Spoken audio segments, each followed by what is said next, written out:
राहुल गांधी लगातार बोलते रहे और पूरी भाजपा लगातार इनकार करने का काम करती रही और आखिरकार नाना करते इकरार कर बैठे। भाजपा में मोदी जी के चहेते सांसद निशिकांत दुबे, वही निशिकांत दुबे जो सुप्रीम कोर्ट को और सुप्रीम कोर्ट के चीफ जस्टिस को क्या कह रहे थे, आपको याद होगा ना, मैं उन शब्दों को दोहराना नहीं चाहता। निशिकांत दुबे, उन्होंने एक बहुत बड़ी भूल, क्या यूं कहे कि एक बहुत बड़ी बात स्वीकार कर ली है। कौन सी बात? राहुल गांधी बार बार कहते रहे कि विदेश मंत्री एस जयशंकर ने पाकिस्तान को इन्फॉर्म किया था, जो उनके ही इंटरव्यू का एक अंश है, और पूरी बीजेपी कहती रही कि नहीं, राहुल गांधी गलत बात बोल रहे हैं, राहुल गांधी ये क्यों कह रहे हैं, वो क्यों कह रहे हैं। और अब निशिकांत दुबे ने कह दिया कि राहुल गांधी जी, ये तो आपकी सरकार के समय पर ही एग्रीमेंट किया गया था, आपके समर्थन वाली सरकार के समय पर ही एग्रीमेंट किया गया था। यानी ना चाहते हुए भी बीजेपी राहुल गांधी की बात पर एक बार फिर से मोहर लगा रही है। ये बहुत बड़ी बात है। राहुल गांधी हर बार बीजेपी को अपनी पिच पर लेकर के आते हैं। बीजेपी पहले राहुल गांधी पर आरोप लगाती है, कोई देशद्रोही को कहता है, कोई कुछ कहता है, कोई कुछ कहता है, और आखिरकार फिर बात वही बनती है जो राहुल गांधी ने कही थी। और यहां पर निशिकांत दुबे ने भी उसी बात को स्वीकार कर लिया। निशिकांत दुबे भी वही बात कह रहे हैं जो राहुल गांधी ने कही। निशिकांत दुबे ने ट्वीट किया और ट्वीट करके कहा कि राहुल गांधी जी, यह आपकी बनाई हुई सरकार के, राहुल गांधी जी, यह आपकी बनाई हुई सरकार के समय का समझौता है। 1991 में आपकी पार्टी समर्थित सरकार ने यह समझौता किया था कि किसी भी आक्रमण या सेना के मूवमेंट की जानकारी का आदान प्रदान भारत व पाकिस्तान एक दूसरे से करेगा। क्या यह समझौता देशद्रोह है? कांग्रेस का हाथ पाकिस्तानी वोट बैंक के साथ विदेश मंत्री डॉक्टर एस जयशंकर जी पर आपत्तिजनक टिप्पणी शोभा नहीं देती है। दोस्तों, शायद निशिकांत दुबे जैसे लोगों के लिए कहा गया है कि नादान की दोस्ती जी का जंजाल। अब यहां पर डॉक्टर जयशंकर भी कह रहे होंगे कि क्या जरूरत थी मेरा नाम लेने की, वो मामला ठंडा पड़ रहा था, बीजेपी ने राहुल गांधी को, कांग्रेस को घेर ही लिया था, अब फिर से उस मामले को जिंदा कर दिया और मेरा नाम भी लिख दिया, मुझे टैग भी कर दिया। ऐसे दोस्तों से तो भगवान बचाए, ऐसे पार्टी के नेताओं से तो भगवान बचाए। जयशंकर साहब लेजर लाइट लगा करके अब इनको देख रहे होंगे, ढूंढ रहे होंगे कि कहां किसी दिन मिल जाए, तो इनसे पूछूंगा कि आप कौन सी दुश्मनी निकाल ले गए। सुप्रिया सिन्हा, उन्होंने ट्वीट किया। सुप्रिया सिन्हा ने कहा कि चलो इस बार अपनी जाहिलियत दिखाते वक्त बीजेपी ने यह मान लिया कि विदेश मंत्री एस जयशंकर ने पाकिस्तान को हमारी सेना के आक्रमण की अग्रिम जानकारी दी थी। जिस एग्रीमेंट का ब्यौरा डिग्री दुबे दे रहे हैं वो शांति काल के लिए था, युद्ध की स्थिति में मुखबरी करने के लिए नहीं। और आखिरी बात, राजीव गांधी जी ने चंद्रशेखर जी की सरकार से 6 मार्च 1991 को ही समर्थन वापस ले लिया था। यह एग्रीमेंट 6 अप्रैल 1991 का है। दो टेक्निकल बातें समझने वाली है। उस वक्त में चंद्रशेखर जी की सरकार चल रही थी, कांग्रेस ने समर्थन दिया हुआ था, और ये सरकार पहले ही समर्थन से, कांग्रेस सरकार के समर्थन से पहले ही बाहर आ गई थी, 1 महीने पहले। बाद में एग्रीमेंट हुआ है और फिर बाद में जून में जाकर के कांग्रेस की सरकार बनी, नरसिम्हा राव जी की। तो आप ये बताइए, जब सरकार कांग्रेस की थी नहीं उस वक्त में, तो फिर आप कांग्रेस को कैसे लपेट सकते हैं? दूसरी बड़ी बात, आप ये कह रहे हैं कि ये उस वक्त में एग्रीमेंट था, तो इस एग्रीमेंट को आपने क्यों नहीं तोड़ दिया?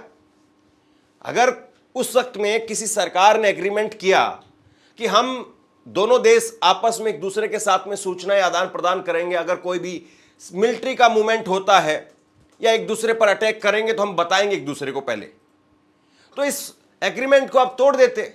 अटल बिहारी वाजपेयी की 6 साल की सरकार रह गई, मोदी जी की 11 साल की सरकार हो गई। भाई 17 साल में आपको पाकिस्तान के साथ में ये एग्रीमेंट याद नहीं आया? इस बीच में उरी हो गया, पठानकोट हो गया, पुलवामा हो गया, पहलगाम हो गया, कितना सब कुछ हो गया भाई। और आप तो वो वाले नेता हैं जो पता नहीं कहां कहां से कौन कौन सी चीजें निकाल करके ले आते हैं। तो आपने ही खुद 1-2 बार संसद के अंदर जो है वो प्राइवेट बिल ले आते कि मैं चाहता हूं कि पाकिस्तान के साथ में ये एग्रीमेंट रद्द होना चाहिए। कम से कम उस वो पिक्चर में तो आता, उस पर बातचीत तो शुरू होती, लोगों को जानकारी तो होती। लेकिन अब आप अपना मुंह छिपाने के लिए गड़े मुर्दे उखाड़ने लगे हैं। अब आप कह रहे हैं नहीं, फला टाइम पर कांग्रेस के समर्थन वाली सरकार थी, फला टाइम पर इस सरकार ने ये किया, फला टाइम पर वो किया। कमाल की बात है ना। और सबसे बड़ी बात यह है कि यही निशिकांत दुबे वो डेलीगेशन का हिस्सा है। अलग अलग डेलीगेशन बनाए गए हैं, अलग अलग ग्रुप बनाए गए हैं, ये आप अपनी स्क्रीन पर देखिए। और जो ग्रुप नंबर 1 है, पहला ग्रुप है, उसका हिस्सा है निशिकांत दुबे। और इस ग्रुप का नेतृत्व कर रहे हैं बैजयंत पांडा, भाजपा के सांसद हैं। निशिकांत दुबे भी इसी में हैं, असदुद्दीन ओवैसी वो भी इसी में है, और गुलाम नबी आजाद वो भी इसी ग्रुप का हिस्सा है। और इनका ग्रुप जा रहा है सऊदी अरब में, कुवैत में, बहरीन में, अल्जीरिया में। तो आप किसको क्या जवाब देंगे? वहां जाकर के राहुल गांधी गलत बात बोल रहे हैं ये बताएंगे, या वहां जाके कहेंगे पाकिस्तान गलत बात बोल रहा है? वहां जाकर के आप राहुल गांधी की निंदा करेंगे, या वहां जाकर के आप पाकिस्तान की निंदा करेंगे? वहां जाकर के आप ये कहेंगे कि हमारे मंत्री ने पहले इंफॉर्मेशन नहीं दी थी, राहुल गांधी ये बात गलत कह रहे हैं? या वहां जाकर के आप ये कहेंगे कि पहलगाम में आपने पहले आतंकी क्यों भेज दिए? पहलगाम में मारे गए उन 26 लोगों के जिम्मेदार वो 4 आतंकी कहां हैं, वो हमें सौंप दीजिए। क्या वो पाकिस्तान से आप मांगेंगे? क्या इंटरनेशनल लेवल पर आप जाकर के उन आतंकियों के लिए प्रेशर बनाने के लिए जा रहे हैं, या राहुल गांधी पर प्रेशर बनाने के लिए जा रहे हैं? आप अपने काम पर ध्यान क्यों नहीं दे पा रहे हैं? आप अपने काम पर ध्यान दीजिए। और उल्टा आप अपने ही विदेश मंत्री को बेनकाब कर गए। इसीलिए मैंने कहा ना, नादान की दोस्ती जी का जंजाल। और लेजर लाइट वाले अंकल साहब कह रहे होंगे कि ठीक नहीं किया ये दुबे जी, हमें ही छब्बे बना दिया, ये ठीक नहीं किया। कमाल की बात है। मीडिया एजेंसी आईएनएस से बात करते हुए सुप्रिया सुनेत ने कहा कि भाजपा सांसद के ज्ञान को ठीक करने के लिए बता दूं कि राजीव गांधी ने 6 मार्च 1991 को चंद्रशेखर सरकार से समर्थन वापस ले लिया था। जिस समझौते का वो जिक्र कर रहे हैं वह अप्रैल 1991 में हुआ था। वह शांति काल के लिए था। इसका मकसद भारत और पाकिस्तान के बीच में सैन्य गतिविधियों को लेकर के गलतफहमी से बचना था। भाजपा यह मान रही है कि विदेश मंत्री एस जयशंकर ने भारत पाकिस्तान तनाव के बीच पाकिस्तान को जानकारी दी, जैसा राहुल गांधी ने कहा, जो सही है। जब पहलगाम में आतंकी हमला हुआ और युद्ध जैसे हालात बने, हमने जवाबी कार्रवाई की। तब विदेश मंत्री जयशंकर ने पाकिस्तान को सूचना दी। भाजपा को मनगढ़ंत कहानियां गढ़ना बंद करना चाहिए, तभी देश की सुरक्षा बेहतर हो सकती है। भाजपा सांसद रोज नई नई बातें बना करके अपनी नासमझी दिखा रहे हैं, लेकिन वो जनता को मूर्ख नहीं बना सकते हैं। अब कौन किसको मूर्ख बना रहा है, कम से कम जनता को स्पष्ट तौर पर समझ में आना चाहिए। यह बात सही है कि हर राजनीतिक पार्टी अपने तरीके से बयानों को देती है। यह बात सही है कि बीजेपी ना चाहते हुए भी शायद अब जयशंकर के बयान को डिफेंड करने पर लगी हुई है, जबकि बीजेपी के अंदर भी बहुत सारे नेता ये सोच रहे होंगे कि जयशंकर को यह बयान देने की जरूरत क्या थी। बताइए वो क्यों जबरदस्ती मीडिया के सामने आकर के बात कह रहे थे? क्या इस बात को कहे बगैर काम नहीं चल सकता था? बिल्कुल चल सकता था। क्या ये बात ऐसी थी जिसको कहा जाना जरूरी था? बिल्कुल नहीं जरूरी था। तो फिर ये बात क्यों कही गई? भाजपा के अंदर से भी बहुत सारी ऐसी आवाजें उठ रही है। लेकिन अब पछताए होत क्या जब चिड़िया चुग गई खेत। अब तो जयशंकर साहब अपनी लेजर लाइट वाली आंखें मसल रहे होंगे, बस वो लेजर लाइट कहीं खराब ना हो जाए। अब जरा वो समझौता देख लीजिए, जिस समझौते को लेकर के निशिकांत दुबे चादर ओढ़ करके अपने पैर ढकने की कोशिश कर रहे हैं, लेकिन चादर छोटी है तो पैर कैसे ढक पाएगी? अब ये जो एग्रीमेंट है, ये एग्रीमेंट युद्ध के लिए तो बना ही नहीं है। ये एग्रीमेंट क्या कहता है? ये agreement on advance notice of military exercise 6 अप्रैल 1991 को इसे दिल्ली के अंदर हस्ताक्षर करके बनाया गया था। इस समझौते का मुख्य उद्देश्य यह था कि दोनों देश एक दूसरे के सैन्य इरादों की गलत व्याख्या न करें और किसी भी संकट की स्थिति से बचा जा सके। इसके तहत दोनों पक्षों ने सहमति व्यक्त की कि वे प्रमुख सैन्य अभ्यासों और युद्ध अभ्यासों और सैनिकों की आवाजाही के बारे में एक दूसरे को पूर्व में सूचना देंगे। सीमा के निकट अभ्यासों पर प्रतिबंध लगाया जाएगा। दोनों पक्षों ने इस बात पर सहमति व्यक्त की कि वो सीमा के निकट प्रमुख सैन्य अभ्यास नहीं करेंगे ताकि तनाव की स्थिति उत्पन्न न हो। नौसेना और वायुसेना के प्रमुख अभ्यासों के बारे में भी पूर्व में सूचना देने की व्यवस्था की गई और संचार माध्यम में दोनों देशों ने सैन्य मुख्यालयों के बीच में हॉटलाइन स्थापित करने पर सहमति व्यक्त की ताकि किसी भी आपातकालीन स्थिति में त्वरित संचार सुनिश्चित किया जा सके। तो ये अलग अलग देशों के बीच में अलग अलग संधियां होती हैं और जब कहा जा रहा है कि हमने पानी वाली संधि वो भी तोड़ दी है और हम तो पाकिस्तान को अब बिल्कुल प्यासा कर करके मारेंगे। एक तरफ तो नैतिकता के नाम पर, आपको याद होगा राकेश टिकैत के साथ में क्या हुआ, उनके भाई के साथ में क्या हुआ, क्योंकि राकेश टिकैत के बड़े भाई नरेश टिकैत ने बयान दे दिया था कि पानी नहीं रोकना चाहिए, पानी रोकेंगे तो किसान मारे जाएंगे। और किसान दोनों तरफ के एक जैसे हैं, किसान तो किसान है, वो किसी भी देश का किसान हो, किसान तो किसान है। ये बात कही थी राकेश टिकैत के बड़े भाई नरेश टिकैत ने। इस बात पर जो है वो बवाल हो गया। इस बात पर नरेश टिकैत के ऊपर लाठी बरसा दी गई, उनकी पगड़ी उछाल दी गई।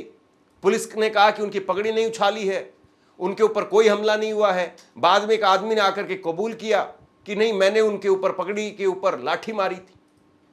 तो नैतिकता के तौर पर उन्होंने वो बात कही थी कि पानी नहीं रोकना चाहिए। और अब जो है वो आप इन दूसरी संधियों के ऊपर अपनी तरफ से नैतिकता दिखा रहे हैं। यहां पर आप अपने नियम कायदों को लेकर के आगे बढ़ रहे हैं। वहां क्या नैतिकता नहीं है? क्या वहां पर नियम कायदे नहीं है? हालांकि कुछ एक इश्यू ऐसे होते हैं जिसमें सरकार को तय करना होता है, सेना को तय करना होता है, और हम सब लोग उन्हीं का अनुसरण करते हुए आगे बढ़ते हैं। अब सरकार तय करे कि उनको पानी की संधि जो है उसको तोड़ने के लिए जो है वो ज़्यादा फायदा है या फिर इसमें बोलने में ज़्यादा फायदा है, लेकिन पब्लिक डोमेन में फिर ये बातें क्यों कही गई? और अगर कह दी गई थी तो फिर उनको बार बार नकारा क्यों गया? और नकारा गया था तो फिर अब स्वीकार क्यों किया जा रहा है? राहुल गांधी जो बात कहते हैं देर से सही, लेकिन मोदी सरकार उस बात पर आकर के मोहर जरूर लगा देती है। मोदी सरकार आखिरकार आकर के उस बात को स्वीकार कर लेती है और यहां पर मोदी जी के सांसद यही काम करते हुए दिखाई दे रहे हैं। कल राहुल गांधी ने फिर से एक ट्वीट किया और राहुल गांधी ने ट्वीट करके कहा कि प्रधानमंत्री नरेंद्र मोदी वो खोखले भाषण देना बंद कीजिए, सिर्फ इतना बताइए कि आतंकवाद पर आपने पाकिस्तान की बातों पर भरोसा क्यों किया? ट्रंप के सामने झुककर आपने भारत के हितों की कुर्बानी क्यों दी? आपका खून सिर्फ कैमरों के सामने ही क्यों गर्म होता है? आपने भारत के सम्मान से समझौता कर लिया। पाकिस्तान की तरफ से जब ये कहा गया कि उसकी ओर से आगे कोई आतंकी गतिविधि और सैन्य दुस्साहस नहीं दिखाया जाएगा, तो भारत ने भी उस पर विचार किया। कुल मिलाकर के अगर कहें तो चाहे पहले पीआईबी की तरफ से नकारा गया हो, पीआईबी ने कहा हो कि जयशंकर के बयान को गलत संदर्भ में पेश किया जा रहा है, भ्रामक करने वाला है ये, लेकिन अब खुद मोदी जी के चहेते सांसद वही इस बात को स्वीकार कर रहे हैं, जो खुद डेलीगेशन में जा रहे हैं वही इस बात को स्वीकार कर रहे हैं, तो फिर बताइए फिर क्या ही कहा जाए। खैर, राहुल गांधी की एक और बात बीजेपी को आखिरकार माननी पड़ी। अब सवाल यही है कि राहुल गांधी ने कल जो एक नया मोर्चा खोला है जिसमें उन्होंने सीधे अब प्रधानमंत्री को घेर लिया है। वो प्रधानमंत्री को कह रहे हैं कि आपने पाकिस्तान पर विश्वास क्यों किया? आपने ट्रंप के चौधराहट के बीच में सीज फायर का ऐलान क्यों किया? और फिर वही बात कि क्या आपने भारत के सम्मान के साथ में समझौता कर लिया है? आप कैमरों के सामने आकर के ही क्यों दहाड़ते हैं, मेरी नसों में लहू नहीं गरम सिंदूर दौड़ रहा है? मोदी की नसों में लहू नहीं गरम सिंदूर बह रहा है। अब बीजेपी तय करे कि एस जयशंकर पर निशिकांत दुबे ने जो बयान दिया है, क्या बीजेपी उसको भी डिनाई करेगी? क्या अब पीआईबी एक और फैक्ट चेक लेकर के आएगा कि निशिकांत दुबे की तरफ से किया गया दावा वो भ्रामक है, वो फैक्ट चेक में गलत साबित होगा। कितनी खुली किताब की तरह से सब कुछ दिखाई दे रहा है, लेकिन गोदी चैनल हैं कि ऐसी खबरें आप तक पहुंचाते ही नहीं है, और जो पहुंचा रहा है उसको आप लोगों तक पहुंचाइए। यह खबर टीवी पर नहीं चलेगी, यकीनी तौर पर टीवी पर यह खबर नहीं चलेगी, इसलिए इस खबर को आप लोगों तक पहुंचाइए। और आप क्या सोचते हैं नीचे कमेंट बॉक्स में लिख करके मुझे जरूर बताइए। धन्यवाद।